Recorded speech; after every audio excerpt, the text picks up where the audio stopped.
गांव के पुराने पीपल के पेड़ के नीचे बैठी बुजुर्ग दादी अक्सर बच्चों को डरावनी कहानियां सुनाया करती थी। लेकिन एक कहानी ऐसी थी जिसे सुनकर गांव के बड़े बूढ़े भी सहम जाते थे।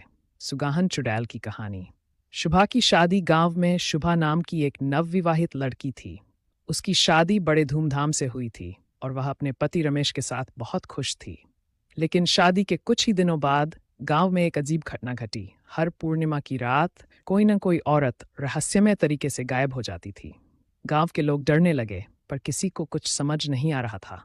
एक दिन रमेश को दूर शहर जाना पड़ा और शुभा को अकेले ही घर पर रहना पड़ा।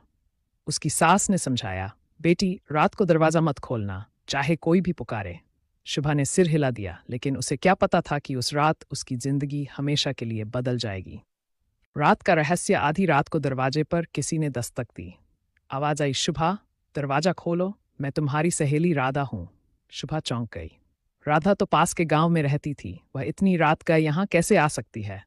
लेकिन आवाज जानी पहचानी थी, तो उसने धीरे धीरे दरवाजा खोल दिया। जैसे ही दरवाजा खुला, एक काली परछाई तेजी से अंदर घुसी। वह कोई और नहीं बल्कि सुगाहन चुड़ैल थी। उसका चेहरा जुर्रीदार था, लाल आंखें जल रही थी और लंबे नुकीले दांत बाहर निकले हुए थे। वह चुड़ैल सिर्फ उन्हीं नवविवाहित औरतों को निशाना बनाती थी जो अपने पति की लंबी उम्र की कामना करती थीं, क्योंकि वह खुद अपने पति की मौत के बाद चुड़ैल बन गई थी और अब हर सुहागन से उसकी मांग का सिंदूर छीनना चाहती थी। शुभा की सूझबूझ। शुभा ने तुरंत एक जलता हुआ दीपक उठा लिया और चुड़ैल के सामने कर दिया। आग देखकर चुड़ैल चीखने लगी और पीछे हटने लगी। तभी शुभा ने अपनी सास की बताई हुई बात याद की। अगर कभी